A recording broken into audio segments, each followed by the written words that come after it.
Hello everyone. No, what? Sweet. Ow.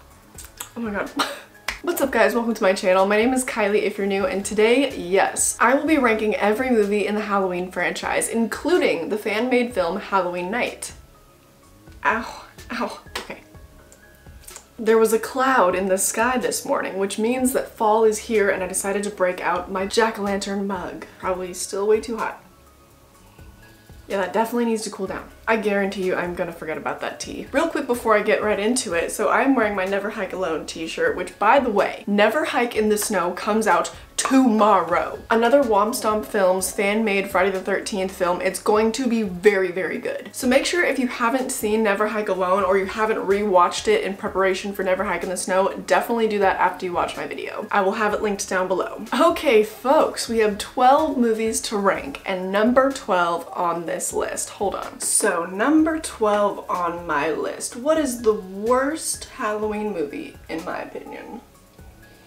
It would have to go to Rob Zombie's Halloween 2. Several reasons, okay? Super incoherent. The plot, oh my, it just was all over the place. It was nowhere to be found. It was terrible. The whole white horse element was so dumb. Like it could have been a cool thing had it been a part of another movie, but in this one it just didn't make any sense. The main reason though why I believe this is the worst Halloween movie out of any other one is the character of Laurie Strode. I don't understand the vision that they had with her. Her acting was so terrible and the character itself was so annoying. She was not worth rooting for in the slightest. And when your movie has almost nothing else going for it, you need to have a likable protagonist, you know? Now, my number 11 was actually very, very close. It was almost tied for last, but I do think it is slightly better. That is Halloween Resurrection. I have very few reasons for putting it above Halloween 2, but here's the thing. The first couple minutes with Laurie Strode are excellent. Like the opening of that movie is really, really strong. And also, at least it has a plot, at least it has some talented actors in it as well, but basically everything else about it. The bad acting definitely outweighs the good acting. It could have been a cool plot and they just completely ruined it. Such a wasted opportunity. And everything about the film to me just says that all they cared about was getting as much 2000s culture packed into it as possible, to its detriment, because that movie is less than 20 years old and is so dated. So that one was really close. I considered putting that one last because, oh my god, just Tyra Banks and Busta Rhymes and that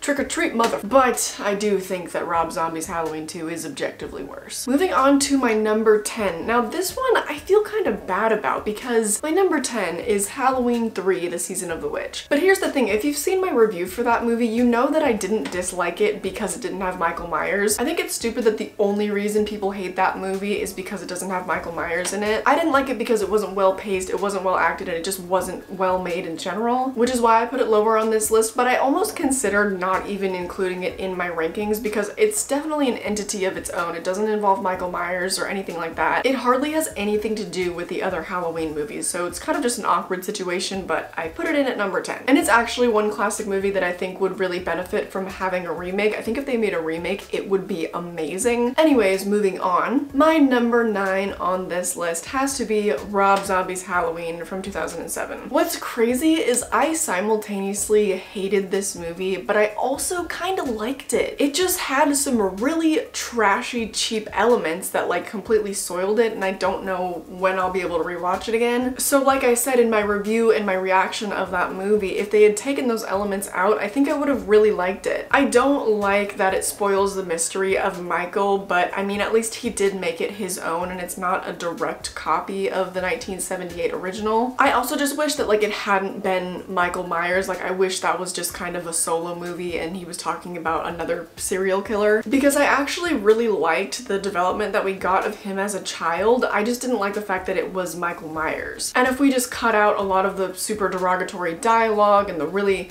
nasty stuff that I just won't name. It would have been a great horror movie. So that one I'm very conflicted. Like, I do hate it, but I also kind of like it. So it falls in at number 9. Now number 7 and 8 on this list are a little bit interchangeable, and here's why. So as I have it right now, number 8 is Halloween 5 and number 7 is Halloween 6. But with Halloween 6, if we're talking about the producer's cut, I would put that at number 8, but when we're talking about the theatrical cut, I put it at number 7 because I really liked the theatrical cut, and I know that that's not necessarily a popular opinion because the theatrical cut in terms of like plot and stuff is way more of a mess than the producer's cut, but the producer's cut with the added element of like the cult and stuff, I just found that to be really annoying personally, and I don't think that it worked in regards especially to like the Halloween franchise. That just was dumb to me. And I know that I am a film student and I generally critique movies based on like how well they're made, the development of a storyline and things like that. But even if a movie is not well made, not well developed and whatever, it can still be really enjoyable, and that is how I judge the theatrical cut of Halloween 6. I'm aware it's a bad movie and that it's not well made, but I really like it. I also forgot to mention that Paul Rudd is Baby in this movie. I love him so much, and he was a huge contributing factor as to why I was actually able to enjoy part 6. So do with that what you will. And also in regards to Halloween 5, so it does have a lot going for it. It still stars Danielle Harris and Rachel is there briefly. That movie was also pretty messy and I just didn't really enjoy it that much, but it is still one that I will include when I do my next marathon of all the Halloween movies. So that one I have conflicting feelings about as well, and I definitely enjoy the theatrical cut of part 6 better than Halloween 5. I already know people are not going to be happy with that.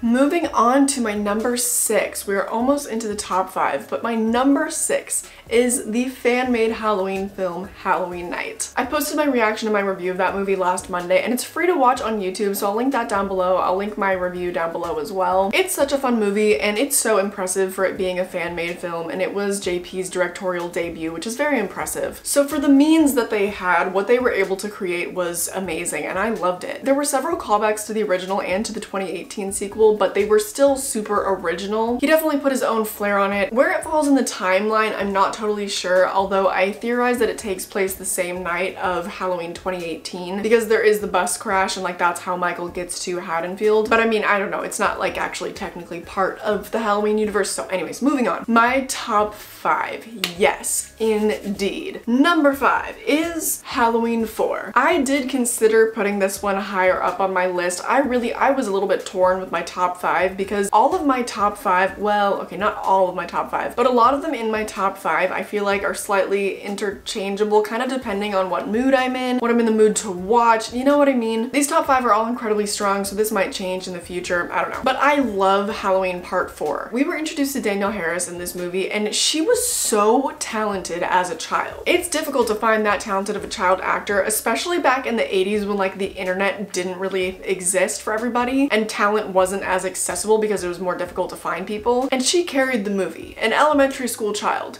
carried the movie. I also really like George P. Wilbur in this movie. I love the character of Rachel. She's an amazing final girl. I hate what happened to her in part 5. That's another reason why I don't really like part 5. But this overall is just a very strong movie. And also, I feel like this is the last movie where Dr. Loomis hadn't fully lost his mind yet. This was the last performance of Donald Pleasance that I really enjoyed, to be honest.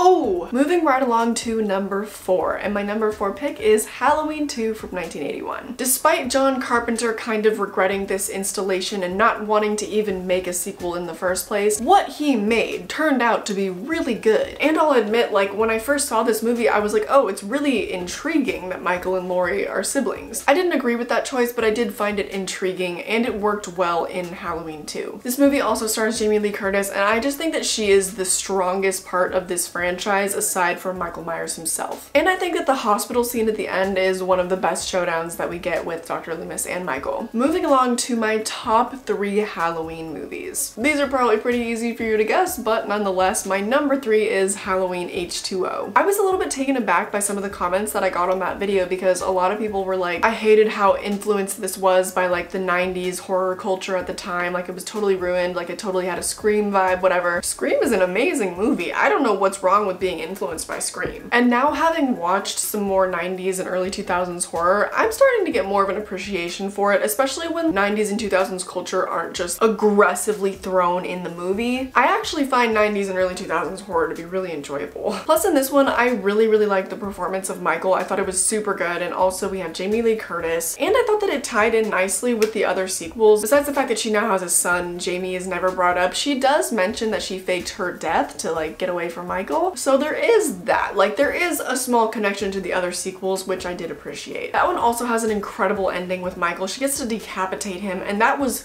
so tarnished by Halloween Resurrection, but whatever. I like to pretend that Halloween Resurrection doesn't exist because then I get to keep the memory of Laurie chopping off Michael's head crystal clear and clean in my mind. Anyways, moving on to my number 2, and that is Halloween 2018. I know that I recently gushed about this movie, but don't get me wrong, I know that it has its issues. In fact, I'm gonna be making a video talking about everything in my Halloween series that I should have mentioned but didn't. One thing is, I know that the comedy in this movie didn't work. It didn't work. But more or less everything else about this movie really worked for me. I thought it was an amazing performance by Jamie Lee Curtis. I love the idea that she has her daughter Karen and her granddaughter Allison, almost forgot her name, her granddaughter Allison. As a trio, I think it worked really well, and the fact that the three of them are together in that movie, it's going to provide a really solid foundation if Allison eventually becomes like the new final girl, the new star of the Halloween franchise, and Laurie gets killed off. Like, it's providing a really good foundation for that. Also, the performance of Michael, I just like mwah, mwah, mwah, so good. On that note, I will be ranking all the performances of the actors that played Michael. This was also the first Halloween movie to be shot digitally, and so it's literally the most high definition Halloween movie that we've gotten. I thought it looked so crisp and excellent. Very well shot. The cinematography very much mimicked the original and paid a great homage to it in several different shots and whatnot. I got into all of that in my review though of Halloween 2018. So I think that I will move on. My number 1,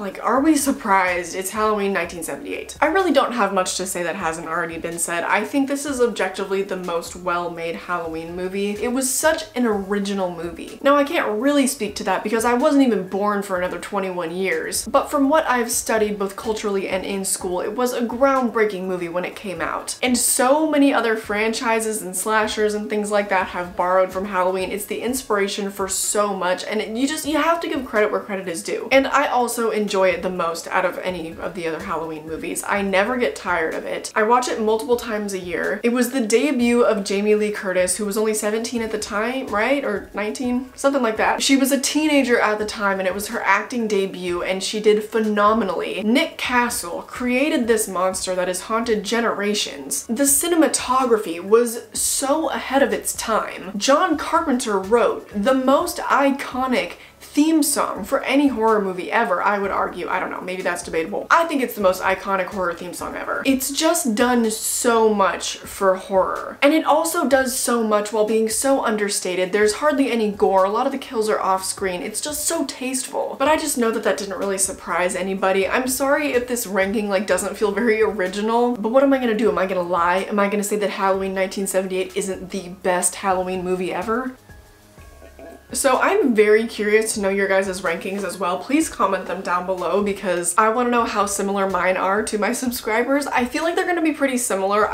Honestly, I feel like a lot of people's rankings are very similar because it's just like pretty obvious to most people which movies are the best ones in the franchise, but let me know your rankings. Also, for my 1,000 subscribers special, you guys, I'm so busy right now. I've tried to up the quality of my content on this channel and it takes a lot of work. A lot of watching things, a lot of preparation, a lot of taking notes, a lot of doing research, a lot of filming, and a lot of editing. And then uploading and doing research and finding links and sources, petitions, all that stuff. And I'm in my last semester of college and I have an editing internship. So at least a couple hours a week I'm editing content for somebody else. I'm extremely busy, so I can't really plan anything extravagant for like my 1,000 subscribers special. I'm really sorry. But I did film something for my vlog channel that will be going up this week, hopefully today actually. And it's really for my other fellow horror content creators. I've had a lot of people reach out to me and tell me like they want to start a channel too, and so I decided to make a video giving all the tips on how I think I've grown so quickly. So the title will probably be like how my horror channel gained its first 1,000 subs in under 6 months or something like that. So hopefully my video helps you guys out for those of you that also want to start making content. If it's up already, I will link that down below so you guys can go watch it right now. But if you guys want to follow me on social media, my Instagram, Twitter, Depop, and Letterboxd are all at Kai Johns. On Depop, I'm selling some movies right now, and then on Instagram, that's where I tell you guys what movies I'm watching so you can watch them too, just in case I do a review of them. Twitter is for whatever I want it to be for, and also like mainly for activism and stuff. Don't know if you'll be interested in that, but on that note, there will be petitions and GoFundMe's linked down below as always, and I update those every single week. Letterboxd is where I talk about movies that I don't intend on reviewing on this channel, and on that note, that just about wraps up this video.